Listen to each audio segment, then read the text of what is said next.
that moment, it was the first time that I literally planned on getting any management. And I could really jumpstart. I left church.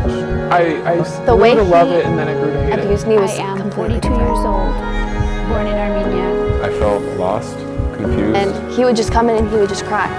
He'd be like, I love you so I much, felt I didn't trapped. mean it, you know, I would never hurt you. And I sat down and I met my wife's son and him. 'cause he Was back in bringing my kid. 1993 when I had a near-death Brought me experience. into my closet and started slamming my head against the wall. This is my untold story.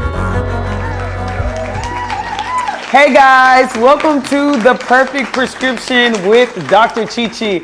I'm so excited that you guys have joined us again.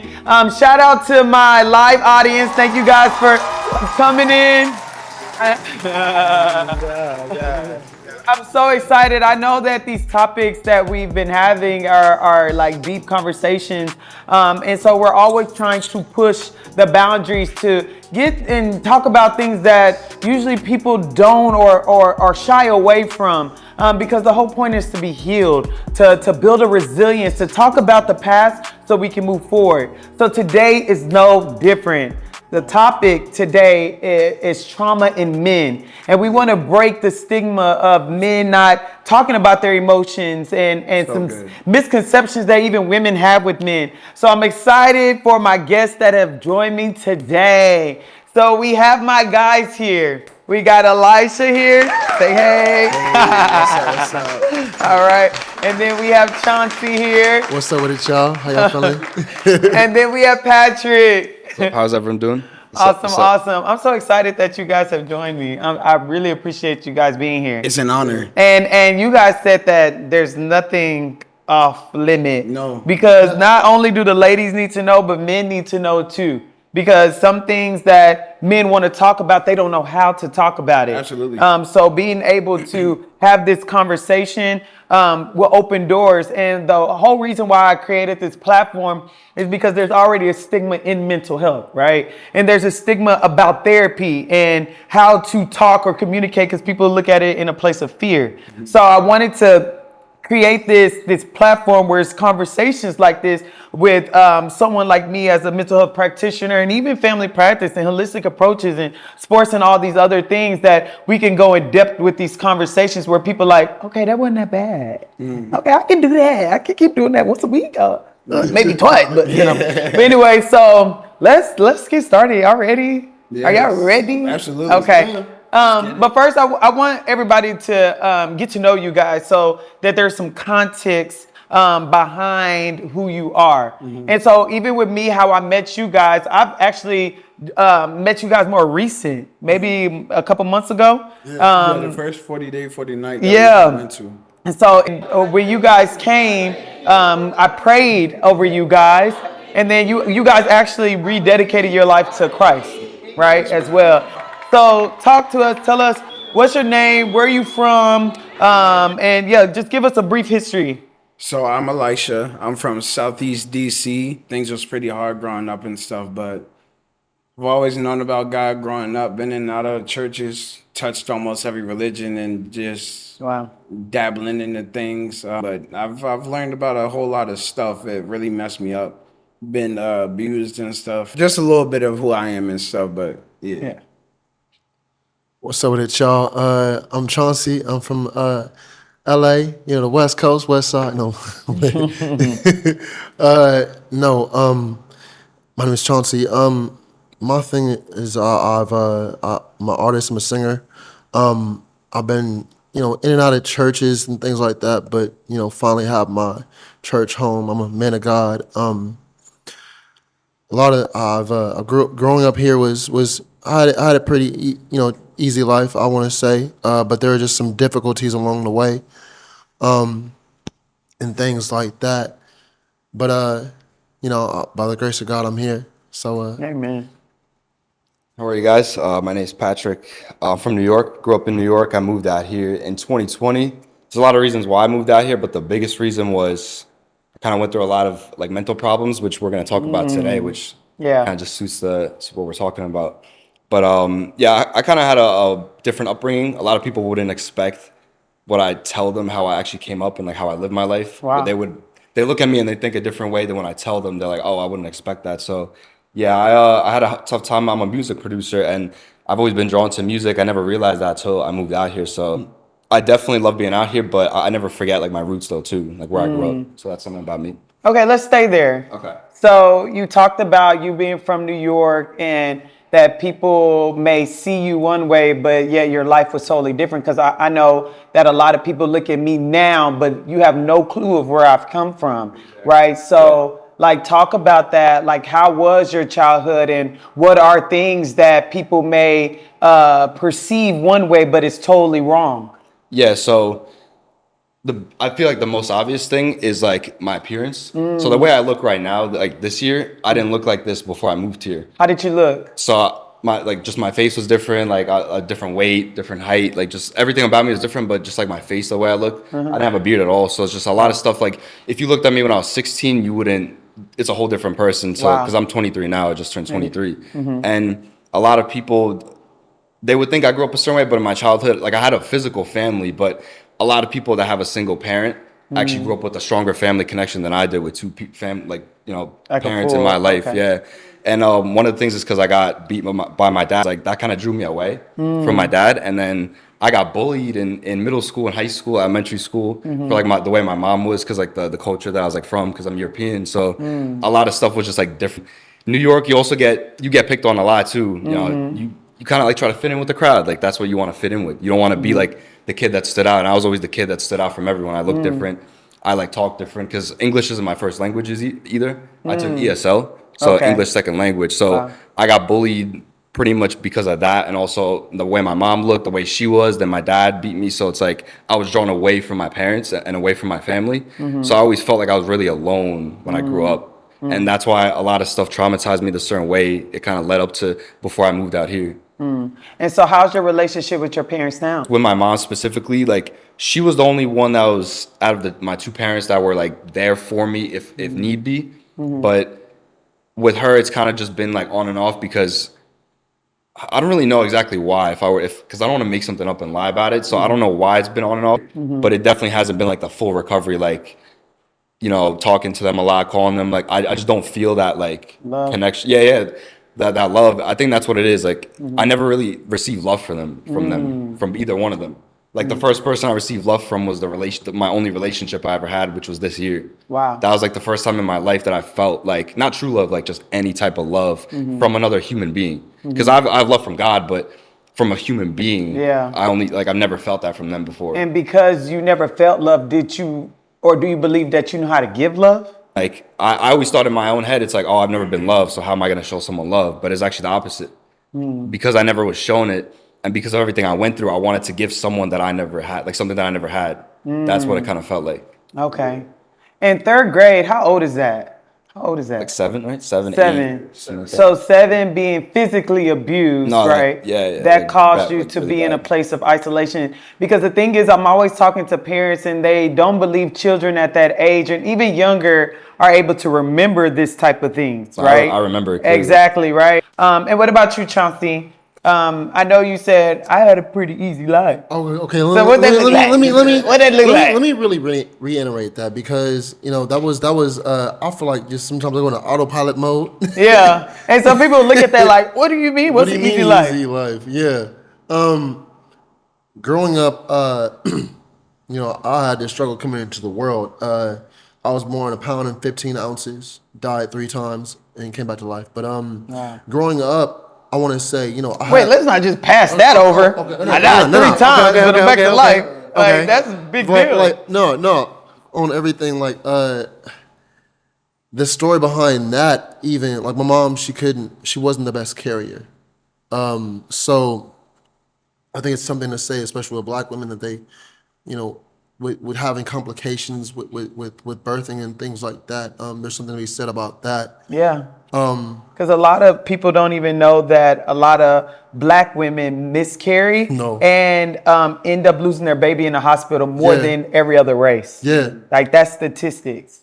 So it's deep. There was at one point I remember my parents told me, like, you know, we gathered all our friends and family and we prayed over you. Even the nurses would call me like, you're the miracle baby. And hearing that back, you know, my mom would always tell me, she's like, I always saw greatness in you, always. But as time grew up and things like that, always kind of superseded, you know, doctors' expectations. They'd be like, oh, well, he's going to have this issue. He's not going to be able to, you know, all these different things. Life sort of, for me, just kind of progressed on. There was things that I wasn't aware of that were going on in the family that I didn't know, like hardships and things like that. Sometimes they couldn't always, you know, pay for everything, every curriculum and every activity, and even I think sometimes with food, and I wasn't aware of it. As I got older, I got introduced to sexual activity. I want to say like around like age of 5. Wow. I didn't know it at the time or realize it, and even spiritually for me, It's okay. I God, it was. I remember having this weird dream. It was a sexual dream, and I had to been like 3, and I don't know how I remember this, but I just remember all these different moving parts, and somehow it aroused me at a 3-year-old. As a 3-year-old, and I didn't understand it. But when I was like 5, we used to have this little boy who would come over. He's my friend. I guess he was my friend or something like that at the time, and you know, her parents would, his parents would, you know, they would go off somewhere and go talk in the living room, and then we'd go to my room, and he'd be like, let's go play a game. Let's go play a game, bro. And he's like, okay. I'll be like, okay. Things like that. And this game, you know, we were touching on each other and doing oral things, you know, to each other and things like that. And I didn't understand it. I'm thinking like, oh, this is just, I don't know, like some kind of thing you just do, you know. Kids do stuff like I don't know, you know, just exchange of like playing games. So I kind of saw it like that, and I think growing up, it opened a lot of doors to a lot of things with me growing up. Even as I got older, I want to say like somewhere between like 14 and like my early 20s. I'm 28 right now. I always had this interaction with other men who were attracted to other men. Can I say that? Yeah. Okay, yeah. And at the time, I questioned my sexuality, and it wasn't always the fact that I liked women. I knew that, but something about that it made me question. I'm like, I keep running into these people, and they keep trying to do stuff with me, and touch me or something. Even like when I was like 21, I remember getting in this car with this one dude. I was high, and he was like, "Hey, brother, you good? You need a ride home?" I'm like, no, because it started to rain. And I was like, no, I'm good. He's like, no, brother, it's raining and stuff like that. And he's like, I'll see you smoking. He's like, you know, we could smoke blunt, all this other stuff. So I was like, all right, yeah, bet. And old boy was a preacher. He was like, yeah, I'm a deacon, I'm a preacher and stuff like that. And got in the car, and he's like, we pull up somewhere. I don't remember where we were at, but the stuff that we did, I felt horrible. Yeah. I really did. Like, I didn't like any of it at all. At all. And then I hated myself afterwards. And he would be like, yeah, bro, I just want you naked in my bed. And he's like, you know, I work for Warner Brothers, and I do A&R, and I do management, and I could really jumpstart you, bro. He was like, but you can really start doing this as a career. You can go up Hollywood Boulevard and really just and get paid big time. He was like, here you go, $20, you know, hit me up. But he was like, cause we're gonna work and we're gonna do some stuff, and he's like, I'm gonna keep calling you. We're going. And even at one point, there was another gentleman I would lay in bed with, just to lay in bed. And he wasn't necessarily a bad person, but I did feel uncomfortable. And he would always ask me, are you uncomfortable? I'm like, no, but I lied. straight through my teeth. I struggled a lot with with depression and really I hated myself for a lot of different reasons, but that was one of them. And Yeah. my relationships with women, it was, I wouldn't say I dated a lot of women, but when it came down to the sex and stuff like that, it was, I didn't I lost my virginity at 24, so I didn't really lose it too young and things like that. But that even affected me because I'm like, dang, bro, I'm like everybody else, is getting it, and I'm not. I feel like I'm square, or I feel like just like you know, like I'm just not an adult, or and things like that. And I would tell my parents when I tried or wanted to tell my parents, I just even about like the thing with that little boy. It was like my mom kind of brushed it off. She was like, "What? That doesn't make any sense. That isn't how. You guys were of this age, and how was that? How would he even know that?" And my guess is that somebody did it to him. But yeah, I struggled with that for a long time. Struggled with a lot of things, Yeah. and porn, and of course, and I even liked the transitional people. I want to say the transitional males. I want to say that. Is that an okay Yeah, term that's to say? fine. Okay. It's okay to say the word. Yeah. I just don't want to. I want to be I got you. It's okay. sensitive. But you know, and I didn't understand why.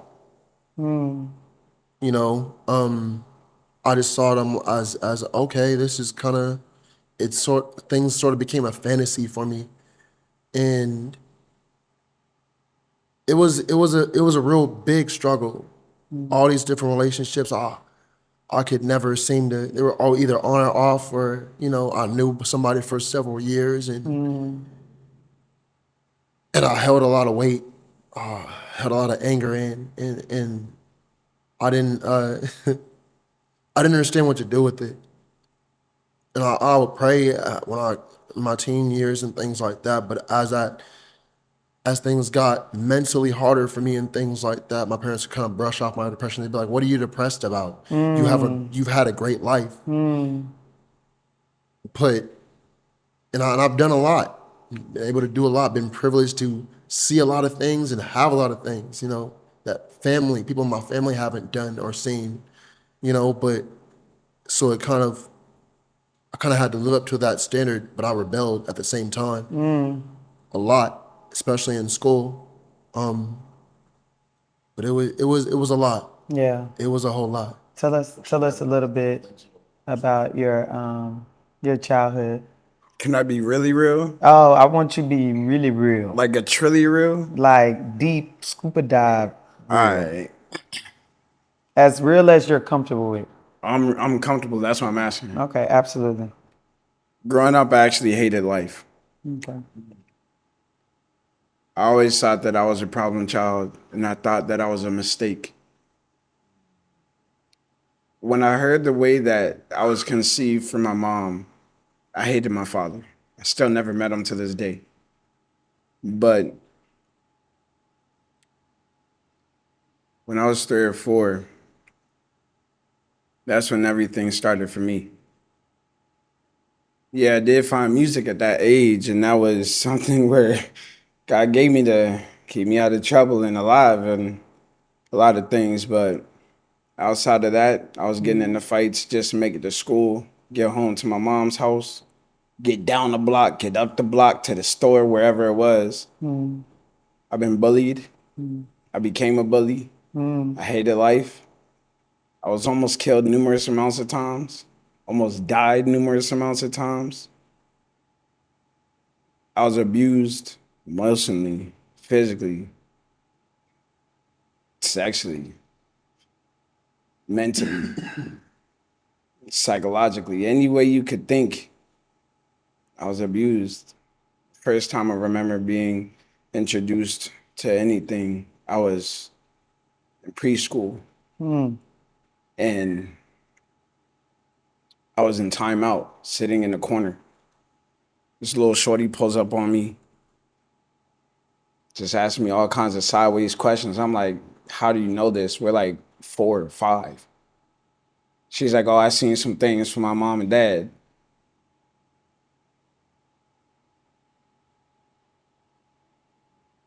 It hurt.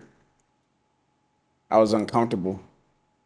I didn't want to, but she didn't take no for an answer. I like being alone a lot. As I was growing up, I was always humiliated in front of my teachers. My bullies picking on me in class, making me cry in front of my teachers or the classmates. I'm fighting people because I'm mad at how I'm feeling or how they're making me feel. But when I fight, I get in trouble, not them, for how they're causing the scene or causing me to react. So I'm always one, hey, look, why are you doing this? Like, do you not see why I'm defending myself? Do you not see that I'm minding my own business? But they just like, oh yeah, I'm gonna pick on them.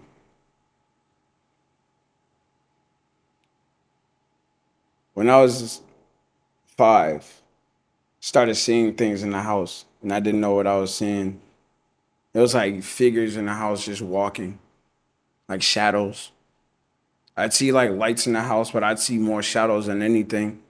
And on my family, I would see like really, really dark shadows on them. And sometimes I wouldn't even see their face. I would see like a different face on their face. And there would be like a mask in front of that face. So I'm like hiding under the covers because I'm like, yo, this can't be real. And then when I would hear them, I would hear their voice and I would hear a different voice talking to me. I'm like, what is this? I've always been very emotional, but I turn my feelings off around 8 or 9. It's been hard for me. I remember in 4th grade, first big incident was actually 3rd grade. I thought I killed somebody because I saw him take his last breath in front of me, but he just went into shock. And I was scared, didn't know what to do. So I just sat down and cried for hours. And I saw the same person come back like 3 weeks later, look at me like, I don't want nothing to do with you. I was humiliated a lot. When I was 14, that's when, no, actually 11, that's when street life had started for me. I was interested in finding people who loved me because I never was loved or appreciated in my own family. I was always that outcast and a black sheep. So it was a group of people that were repping Sue Woo, which is Bloods on the East Coast. And I'm like, what's that? They're like, we just repping a gang, but we're not a gang. We're like a little crew, little family, whatever. I'm like, I want some brothers. Like, let me get in. And big man had a lot of love and respect for me anyway, because how I carry myself. So he wasn't with it. And I respected that. And then the other two, they hated me because I had more respect for him, with him than they did. And they've been around him for like 8, 9 years. So they jumped me. That was a life-changing moment for me. Then more gangs started coming after me, like Bloods, Crips, BMS, 30s, 40s, 60s, Damos, Parus, all just coming after me and everything. And I didn't know if I was a hot one on the block or whatever. Like, they just seen me and they were like, yeah, like it's something about him that's different, but he could get away with a lot. So I was always that person who had that light on him. I was leading people into darkness, though I didn't know what I was doing. Then I was ignorant and rebellious. So I started smoking 14, started smoking weed. My cousin actually introduced it to me. So how it all started, I don't like talking to people unless I see value in a person, even if it's a friendship or whatever it is, or like if there's something tangible there. I don't like just meaningless anything. not even friendships. And this youth minister, he saw me at church because I spent a lot of time alone. He's like, "Oh yeah, I could tell you're not good with the ladies, whatever, whatever." I'm like, nobody said that. I didn't even tell you that.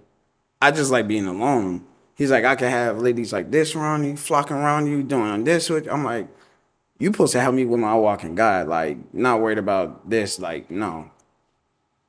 And from there, one thing led to another. Everything you think can be done, it was done. And that was the first time suicide was introduced into my mind. And homicide at the same time. Well, actually genocide at that point. And I thought I was a bad person because I came home. My mom was like, "Why you come home so late?" I'm like, "Oh yeah, we came from church. It's 2:30 in the morning." My mom's like, "No, try again." Sat down, cried, buku tears. And I told my mom I was just assaulted 5 months straight. And it was literally 3 to 4 times every single week, 5 months straight. Not telling nobody, not even anybody in the church. And I sat in my room, and this is when I was going through, and I knew people like that was pretty dangerous and stuff. So if I needed things done, they'd be like, "Hey, just hit my phone, I'll wipe the whole," and I'm like, no, it's not gonna get to that point. But I had like knives tucked under my bed. I had bats, nails in it. I had like the blades. I was on one. I actually touched my first Glock at 14, and it was crazy. In that moment, it was the first time that I literally planned on killing anyone. And I sat down and I mapped it out. I called 2 of my homies. I knew where he lived. I knew the address. I knew the apartment. And I was like, yeah, black on black midnight. It was going to be his wife, his son, and him because he was a married man with a kid. Wow. And then myself, so I didn't have to go through jail or anything. But I heard my name being called when I was in my room. Nobody was around me. So I'm like, yo, what is this? Who is this? But it was like a deep and a stern voice, but it was calm at the same time. And I heard my name 3 times. And the 3rd time I heard my name, the knife was actually to my arm as I'm contemplating everything. And all I remember hearing is, "Hey, this ain't how your story ends." And I'm just sitting there like, what is going on? Like, who is watching me? And, you know, of course, I'm young and I'm still rebelling and everything. I'm rebelling. Everyone that was close to me growing up, or I thought was close to me, has done something to strip innocence away from me. Was a point in time I hated my mom. Because I felt like my mom didn't even know me or understand me. I'd want to talk to my mom and my peoples, like, "Hey, I'm going through some things, and it's either I'm too busy, I don't got time, or I'll talk to you when I can, or I'm tired." And I'm like, this is life or death. Like, I'm not going to no psychiatrist or nothing. I want to talk to my mom. Let me ask you a question. How old was your mom when she had you? 18. How old was your mom when she had you? 24. How old was your mom? 18. 18. So, and then how old was your dad if I don't know, you said dad wasn't really in your life, but I ain't never met him. You never met your dad. How old was your dad? He was like, I think like either 26 or 25. 26, 25. So they're in their early 20s. And how old was dad? Do you know? 19. 19. So 18, 19. Yeah. So you guys had teenagers, basically, young adults still in the early 20s that birthed you guys. Yeah. That probably didn't even have the emotional capacity to even raise you guys. Because something similar throughout your entire story is that their parents may have been there, but they weren't there. As you heard in each one of their stories, it all started at a very, very, very young age. 3, 5. Not teenage, not 20, not 30. No, it started at 5 years old. So if you're a mother like, man, just go to sleep. And you're thinking this is a small kid, they won't remember this. And as you're saying, I remembered all of that. So now domestication comes in of saying rejection, rejection, rejection. Rejection either leads to a place of perfectionism or rebellion. Rebellion, rebellion, rebellion. Right?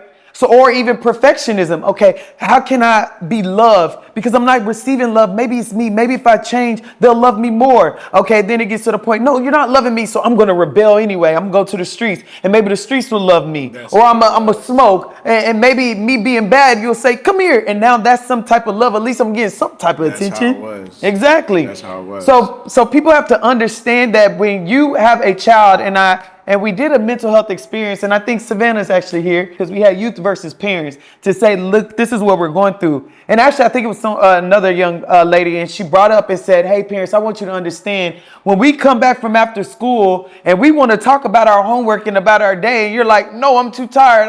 That affects us. But parents don't see it that way because they're caught up in the place of, I need to provide. You got food on the table. Like you said, it was pretty good. I had everything, but they had no idea what's going on in here.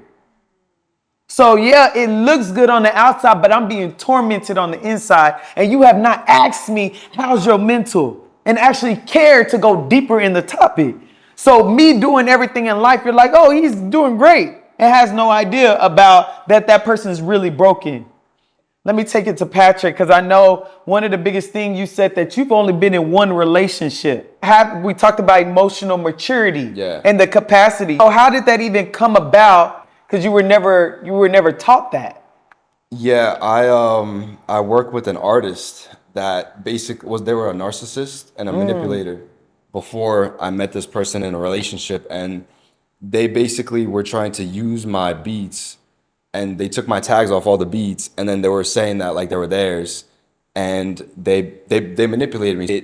They made me feel like devalued, and they just didn't, like, everything I said was wrong. Everything they said was right. I was being controlled, like who I could text, because like what I went through, because like I cared for this person a lot, but they always said I never cared about them. Wow. But and they played the victim when I was the victim, like because they physically like beat me, like they put their hands on me a lot, like emotionally, spiritually, mentally, like. They would pretend to be God and tell me like God's not gonna do this for you and all this stuff, bro. But how long were you in that situation? Like 2.5 years. 2.5 years, so that's a long time. When I moved to LA, I met this person in March of 2020, right before the COVID happened. And then I knew them since that point, and they were just always like obsessed, and everything that they did, like me being beat by, because like I got beat by my dad, and then this person was beating me physically, like punching me and like ripping my glass off my face, like stomping on, like doing everything to like try to stop me. So it's like reminded me of what I went through in my childhood. You were in this for 2 years. 2.5 years. 2.5 years. Yeah. At one point, did you say, no, this is not right? I was like lost in LA. Like when I went through a lot of stuff in New York that led me to LA. But when I moved to LA, I went through like in New York, it was mental depression. But here it was like, I didn't have a purpose back then. Now I found my purpose when I moved to LA. But now I was lost. Like I didn't know where to go with this purpose. There's two things there's one of the main things is that before I met this person, I never, like, because of the world, I didn't believe in marriage because of the divorce stuff and everything. Like, I just didn't believe in that. Like, I didn't want anything to do with that. I didn't want to sign a paperwork that I'm married, and then if something happens, this person can take half the stuff that I worked for my whole life. Which the world teaches people. Yeah, so I believed in that stuff because of like certain things that you would hear and see. Like, you can't just be with anybody and expect that it works out just because like you like each other, like the way you guys look to each other, the first initial like attraction or whatever that might be, or maybe the way they make you feel. And was that the case in this 3-month relationship? So it was something along those lines, and it's mainly to do with the marriage thing, because like she wanted to. It's like she said we weren't working towards the marriage because we weren't, because I didn't believe in it. And then the other thing is I made a big mistake by not like standing my ground with certain things. And I didn't want, like, my problem when you said the rebellion and like the perfectionist, I had a little bit of both, because I used to be a really bad kid, and I caused a lot of trouble, and I stole a lot from stores and just like did really bad stuff. I also was a perfectionist because the stuff that I did, I never showed to people. It was always like behind the scenes. So people saw my image and they saw certain things like this way.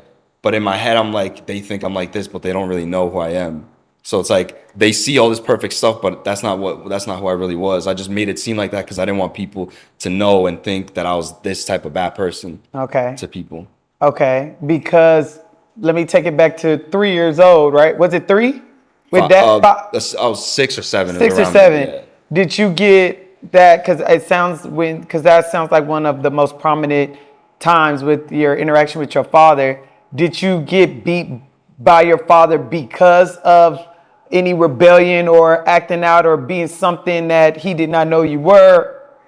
Yeah, I was stealing. I was stealing off the teacher's desk. And I stole like every day. I would like steal something, and the last moment was there was like a silver bell that you like ring, and someone was over my house and they saw it under my bed, and they told the teacher the next day, and then the teacher, obviously, I went to like the principal's office. I was like suspended, all this stuff, and then my dad found out, and then I got beat because of that. Like we'd start stealing together. But did anybody know you were doing that? Like your parents? No, they never. You were able to hide. My parents never knew I stole. They never knew I smoked weed. They never knew I didn't do like all the stuff I did. They never knew. I never told them. I would hide everything. I want to show you some patterns, right? Yeah. That same thing you were doing back then has just carried on to the point when you first said here, you said, I've looked different so many different seasons, and I'm showing you a part that I want you to see, but you never know who I am.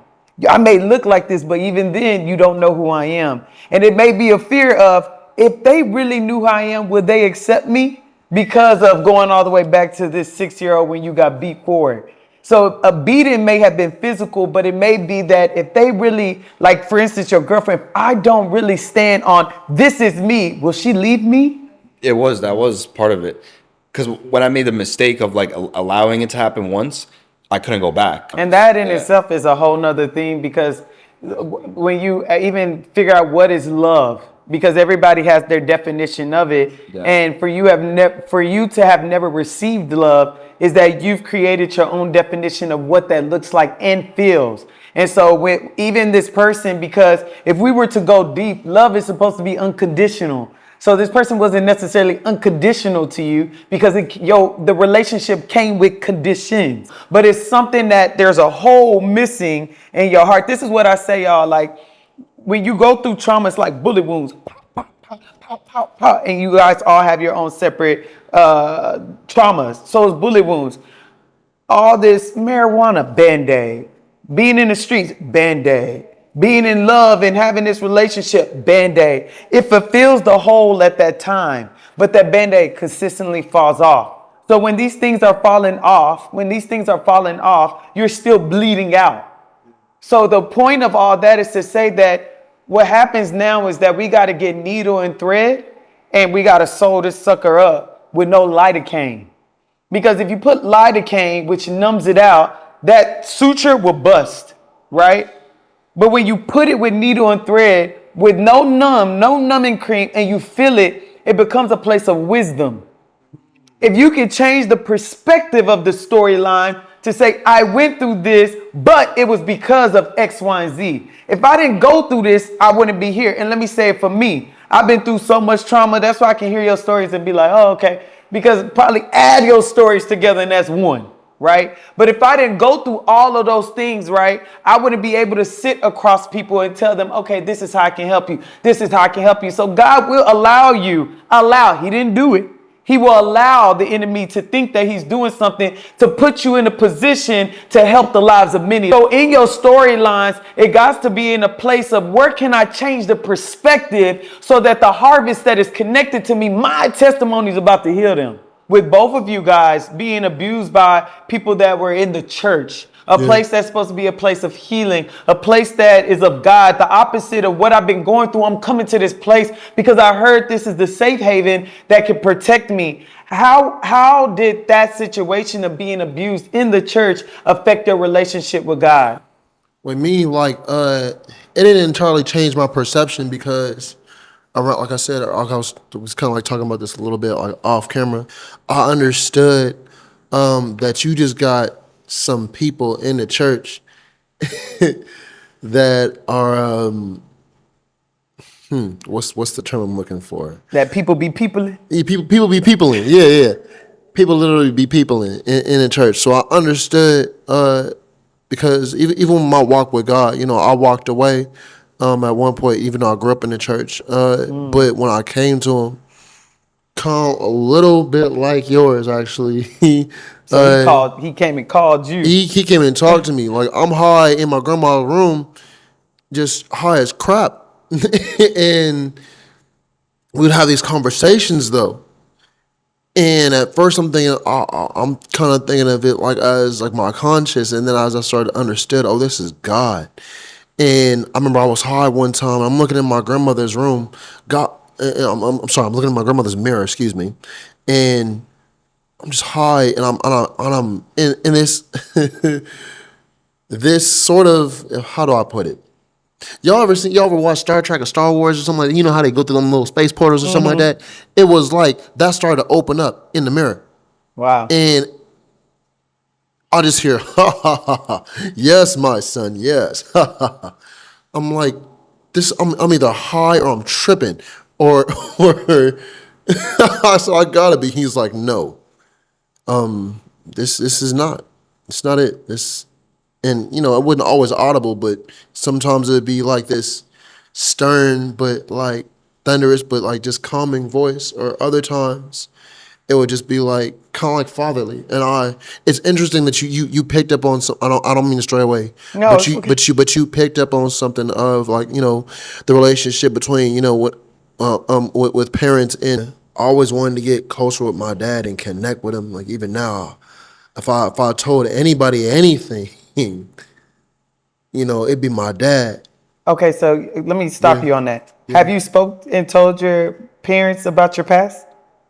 No, I tried to do it with my mom, and my mom just kind of brushed things off. I was like, no. And so that kind of shut you down from that. Oh yeah. Do you think that you would be judged by your parents if you were to tell them everything that has happened in your past?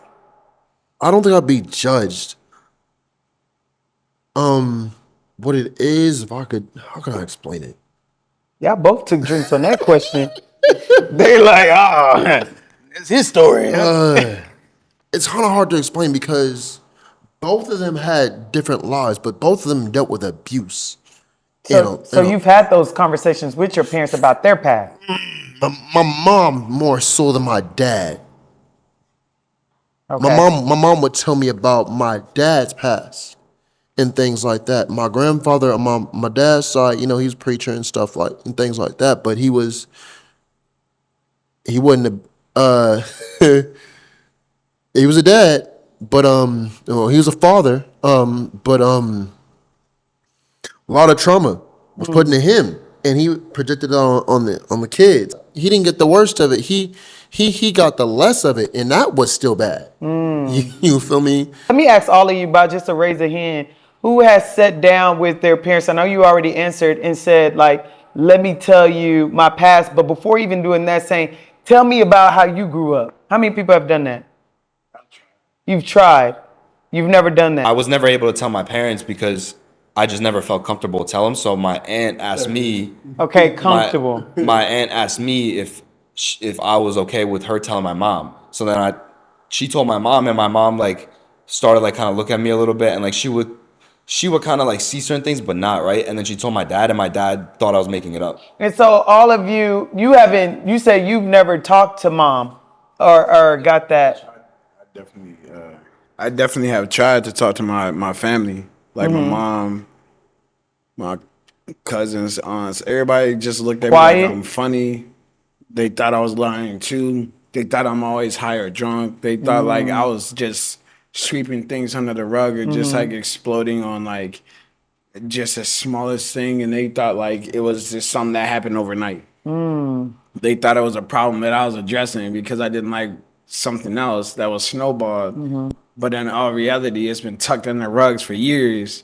And then when I'm trying to address it because I don't want to deal with it, and they just neglect me, that's why I go to weed. That's why I go to alcohol. It's such a stigma in mental health that it's not talked about. And it sounds like you say it, even in the Black community, culturally, it's something that is, like you said, swept under the rug. Why do you believe that? And it's not even just a men thing, it's a women thing and a cultural thing. I think that the world is waking up to mental health. But why do y'all think that, especially as men, that mental health is not as important to talk about when we hear it plays such an effect on who you become? For me, growing up, mental health or just any type of health was really frowned upon. Because growing up, it was like, oh, you're a man. You're supposed to take it on the chin and keep pushing. that cost my life a lot of times. That got close to it. I almost arrested in some more stuff because I'm taking it So on it's a the chin and perception. carrying that weight and everything. But I'm Expectation. bleeding on people who didn't even cut me.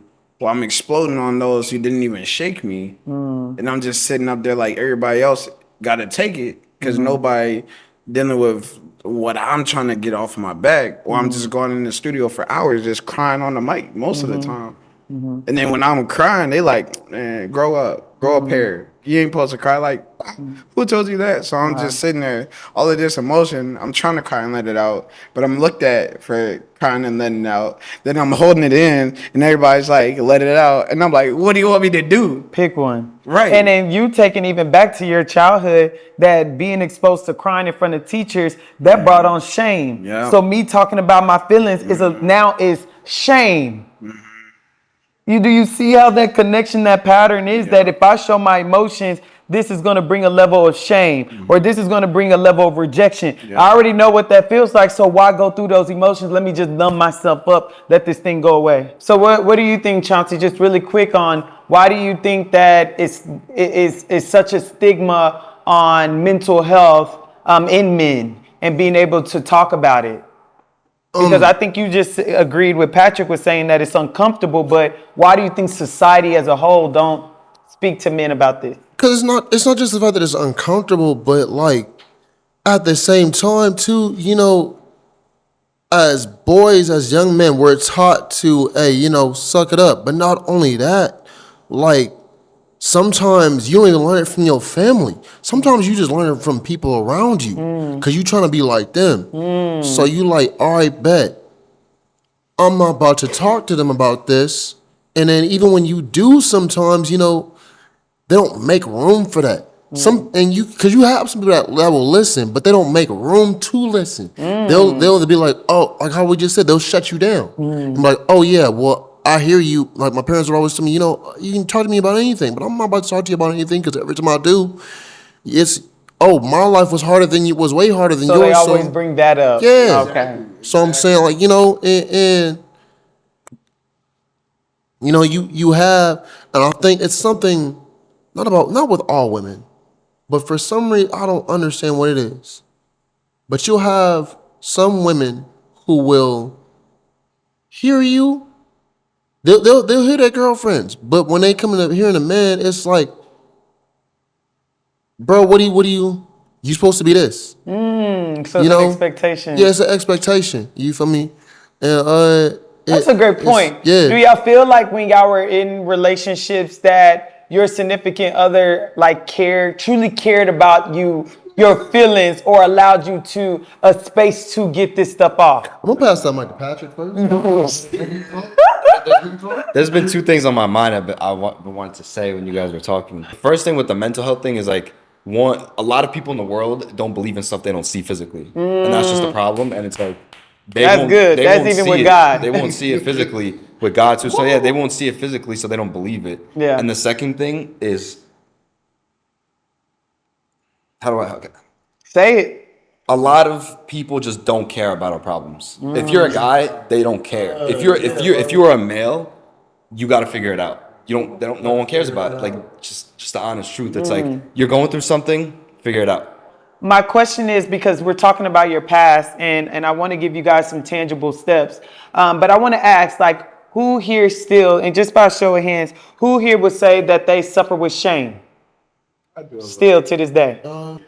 I actually dealt with that my whole life. The moment I just accepted who I was is the moment that I stopped like having that problem. You found identity. Yeah. So we know that the secret to fighting shame is identity. Yeah. Because I wanted to pull up the definition: a painful feeling of humiliation or distress caused by the conscious of wrong or foolish behavior or situation. So it's a conscious feeling. It may not be anybody that ever tells you, oh my gosh, nothing, but it's in self. So there's healing in self that has to happen for shame to go away. And one of the biggest things you have to understand, the devil will use your own sins against you to keep you in a place that's in oppression.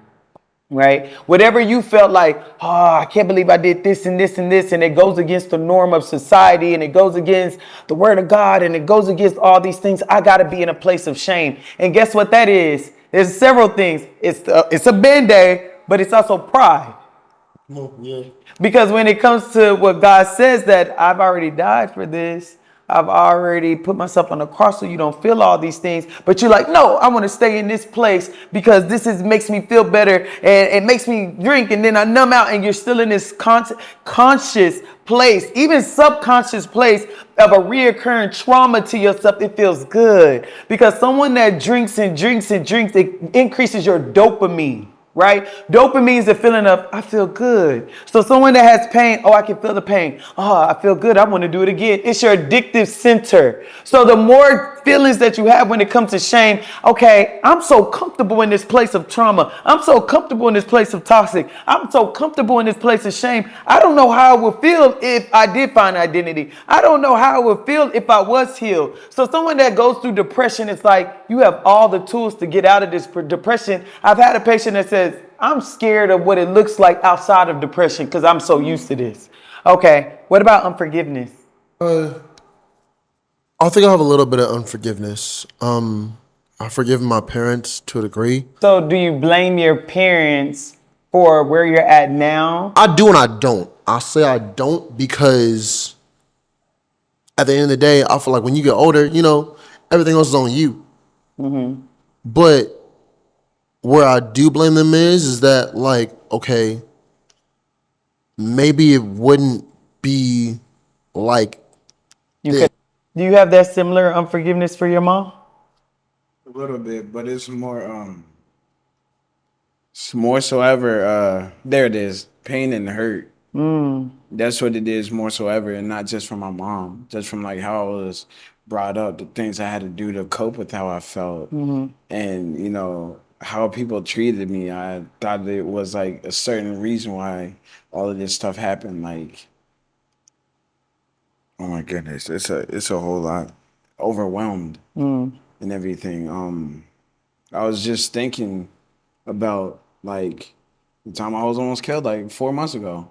And I'm like, what did I do to make you want to do that to me? Well, hurt people. Yeah, Have you ever heard of that? definitely. So a lot of times when we're hurting someone's because we're hurting inside. And it's like a prescription. It's a pill. It's a Band-Aid. For me to feel good, instead of alcohol, they're like, I'm going to hurt somebody. And it makes them feel good from it. It's like a high. It's a dopamine increase. Yeah. So it may not have nothing to do with you. It's just, yeah, you did something, but this is what I'm used to. I need someone to hurt. And you happen to be the next in line. This whole episode today has taught me that men really want to talk about the things that they have been through. Men really want someone to just keep asking, but why? Okay, go deeper, especially those, because there are some men that's like, I don't want to talk about it. I don't want to talk about it. But we got to be persistent as human beings of people that are full of love, because love will conquer someone's hate. Right? And so if we could continue to go deeper into asking about your past, we can help with the future. So one of the biggest things is that when we spoke about unforgiveness, I always find that as the beginning step before you can truly get to heal. Because if you still have that resentment and bitterness from the past, despite of it being like, I don't even think about it anymore, it's still there because it's still an agreement that you have made in your mind. You just may have said, I'm not worried about that, but it's still there. And the enemy will still use that as a trigger later, right? So when it comes to unforgiveness, one, I want you guys to actually sit down with your parents and ask them about their past. For you to figure out your identity within yourself, you got to understand your parents, because those are the people that actually caused the domestication to happen. And when I say domestication, it's saying that when you were a kid, things that they may have done subconsciously, they didn't know that you were eating it up like a sponge. Again, going back to Coco Lemon or whatever these other shows are with the kids, right? And it may not always be just your parents, but it could have been any guardians, any cousins. And one thing I want to tell parents, be careful who you send your kids off to. I'm going to send them to my aunts for the summer, and I'm going to send it to my best friend down the street. You don't know what's going on in these houses. You don't know what's going on. And please sit down with your kids to really get them in a point of talk to me. And one thing I've learned is when parents are able to talk to their children about their past, kids are more vulnerable and open about saying, okay, let me tell you what's going on. And parents, when they do that, because we heard these guys 3, 5 years old, when they do that, listen and don't get to a point of saying, I don't believe you. As soon as you say that, you have shut down years of communicating with your children, which we have seen. And if God saved you guys from your type of histories, it's because you are the star of your family. You are going to be the people that deliver your family from all these different things. So he's using you guys to say, okay, here's your testimony, but I'm also helped you to survive that. Now you have your own deliverance to go deliver someone else. It's not just to deliver you and go and, life is great. No, now go backwards so the next generation that comes from you guys don't go through what you've been through, right? It becomes easier for them because you've already done the work. So I want you guys to, if possible, with taking away any pride or ego from yourself, sit down with your parents and say, can you please tell me about your childhood? Ask the questions. Have the questions ready. Like, how did your mom, like when she was pregnant with you, did she have depression? Did she have anxiety? Because that'll help you understand, oh, okay. When grandma was pregnant, she had depression. So when you came out, she had postpartum depression.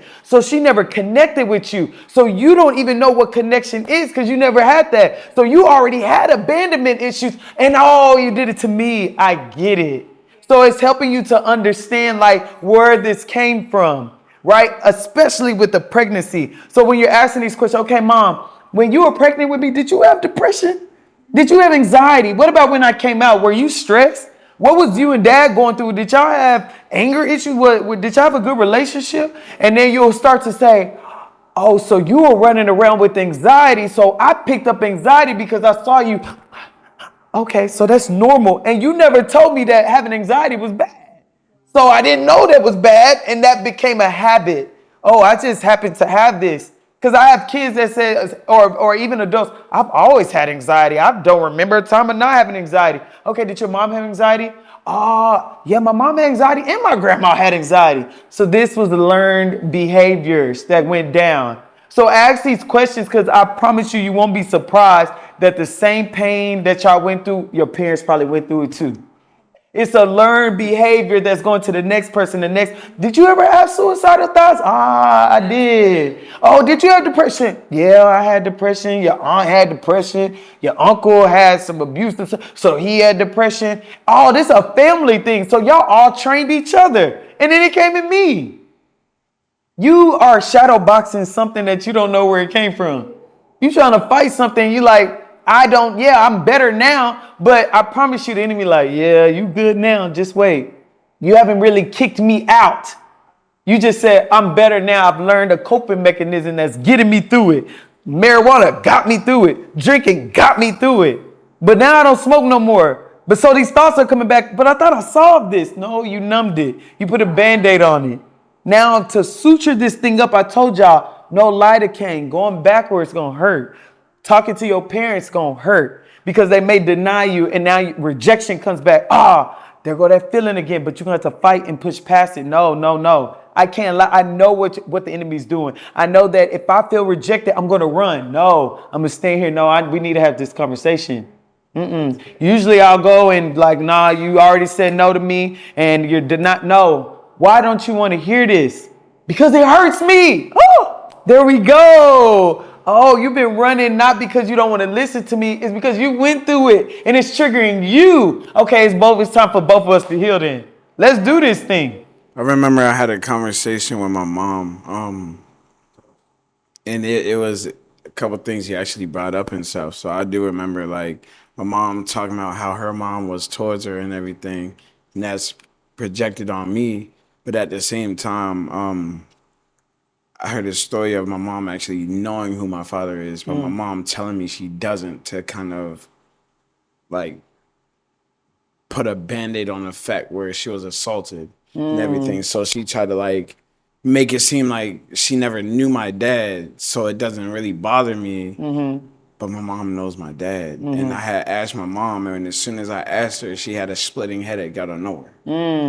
I wanted to ask questions and try to get my grandmother's number on my dad's side. But as soon as I asked her, she's like, why are you asking me this? I told you, man, your dad assaulted me, and that's how you were born with three other people. Wow. So the anger is with your mom. And then you think about your childhood. Why was I always so angry? Yeah. I'm just always angry. Angry. Because your mom probably lived in the place of when that happened to her, and then she's pregnant now with you. Imagine a woman that is assaulted carrying the child of someone who's assaulted. So all the emotions that you're getting in this womb, anger, hurt, resentment, pain. You didn't know anything outside of that. When you came out, I promise your mom probably went through depression. I can't even bond with this child because I'm being triggered on how you got here. So then you even bringing up dad, it's like, why would you want to know this person? She can't even tell you who this is because it just brings back those memories and those flashes. So when you come at your mom, it's got to be a place of just pure love, because when you came in, it didn't come in love. So the pain and probably the things you went through in the childhood, that probably was like, it's because it is. Because it is. So your mom is still going through trauma herself. It's okay. That's freedom in this. It's freedom in this. It's freedom in this, and understanding that your mom don't know nothing else. She doesn't have the emotional capacity. So that resentment and that unforgiveness and all of these things, it fester in your mind because you don't know the genesis of your story. But you try to go and be in Exodus, but you don't know the Genesis. So yeah, that's oppression. That's bondage. Your mom herself is in bondage. So to set her free is going to come from a place of love, of saying, I get it now. I've never imagined you being pregnant with me after being assaulted. I didn't even sit there and say, let me take myself out of my body to imagine a woman growing up and during that time in that environment with her parents, and her parents treat her how she is, and then she gets abused and now she's pregnant. Now imagine how people treated her being pregnant and probably didn't even believe her. So then now you telling mom, look what happened to me, and she's like, I don't believe it. Because that's all she knows. That's all she was treated as. So that's all she knows is how to treat you because of the way she was treated. Hurt people hurt people. She haven't healed yet. She can't heal you. So yeah, we got to get to the Genesis. I know it's tough, but these are tears of deliverance. It's tears of deliverance. My birth saved her life. See? And so society and people around you will say you're bad, you're not this and you're not that. And it's for you to believe that. To say, oh, your father this and father that. So you'll never get to the place of where God has called you to be. To say, yes, you went through all this, but I'm still alive. I ain't died. I almost died so many times. Almost ain't good enough for me. So you're still here. So you have time now to go backwards, right? And fully take that needle and thread. And not only are you going to heal, not only you, but your parents are going to heal too. And then the seeds that y'all bring in the next generation are going to be healed too. Because heal people heal people. So that homework is going to be tough. I won't lie to you, to go back and hear the story of your parents, but it's going to bring such an understanding of, I get it now. I understand why I am the way I am is because a lot of it came from you. So now you become in a place of peace with your past to say, okay, now let me keep going down the line. I started with my parents. Now let me forgive myself for all the choices that I made. Yeah, okay, I did this and I did that. Okay, but what can I learn from those stressors? What can I learn from those situations that can now help somebody else? Instead of looking at it as a woe is me or looking at it as a me, take yourself out of this situation. God, why did you allow me to go through that? How does this even add up to the purpose of where I'm at? Okay, you went through that because now you're going to put your pain in your music. So then when people hearing this, it's some healing and deliverance that happens that they don't even know what's going on. They start crying like, man, did you hear the words to this? but not knowing that this is because of your story. Right? So everything, God has a purpose and he positioned it. And although it hurts during the time, he's like, son, stick through it, just stick through it. I promise you that through the end, what the enemy thought that he was using for harm was actually for good to position you to save the lives of many. So everything is a perception change. If you can look at your story and change the perception to it, change the storyline, look at it from a different angle. You've been looking at it this way through the front door. Go through the back door and see what God was doing back there. Right? But it's going to have to go. You gotta stop trying to jump to Exodus and go to Genesis. And then after you're done with that, I want y'all to write some letters. I want y'all to list out every single person you have offense for, everybody you have forgiveness for. You write their name down. Even if it's a person like, I just don't talk to them. Put it there. Because I promise you the enemy will use it later. Put their names. That top 5 people, you're going to write a letter to them. And you're going to tell the truth. I hate you for this. You did this to me. You made me Write it all out. Pop. Those letters folded up. Go to a place of where you find peace. The same forgiveness that God gives you all, because y'all all are men of God, and he forgives y'all for everything y'all been through, and even for the sins you did today. You said, Lord, forgive me. He said, okay. Lord, forgive me again. Lord's like, what are you talking about? I've already forgiven you. That's that same forgiveness that you have to give to someone else. So those top 5 people, you go to a place, Father God, forgive me for all my sins. Forgive me for the things that I did. Forgive me for even harboring this pain and all these different things in my heart. Lord, forgive me. And as you forgive me, I'm making a subconscious. Remember, we talked about shame. That was a conscious level thing. So this is saying I'm making the decision today to forgive every single person that has harmed me. And those top 5 people are the top of the list. And you can say their name. Mom, I forgive you. Even if you're mad at God, I forgive you. Jessica, I forgive you. Whoever these names are, I forgive you. Then you're going to grab that lighter that you're going to bring there and you're going to light that thing on fire.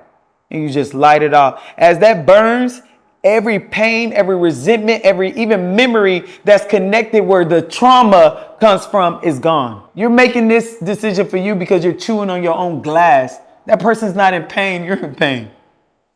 That person's not thinking about you. You're thinking about them. So you're making that decision. So when you burn that letter, you're saying, okay, now I can begin my healing process. That's that first thread in there. And as you move on and you're going through this now healing phase, it's saying, okay, there shouldn't be no resentment, no anger, no nothing, because people, what did we say earlier? People be peopling.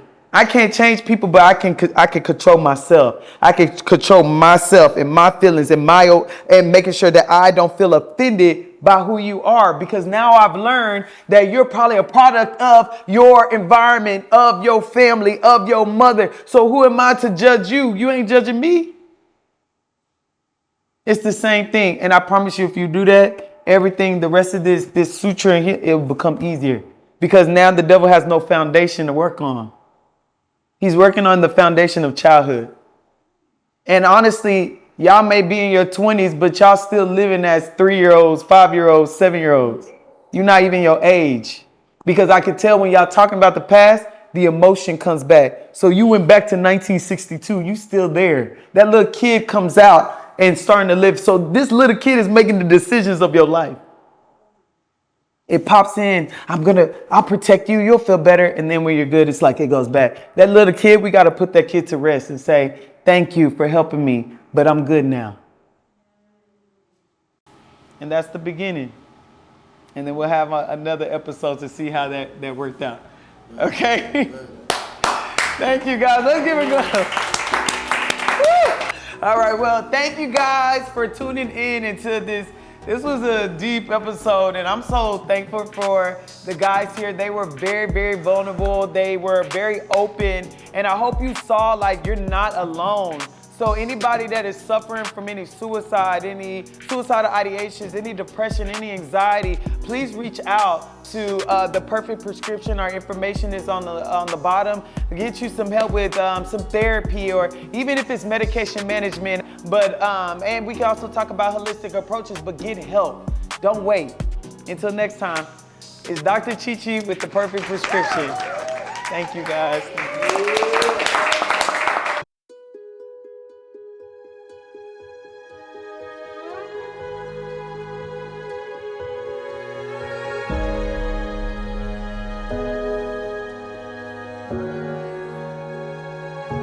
Already like, oh my gosh, you know, my heart's racing. And I can feel the anxiety and I can feel like I'm gonna throw up because it's terrifying because I know this is gonna be the worst one and this is gonna be the time it kills me. Like that's what my brain said. Like I'm about to die.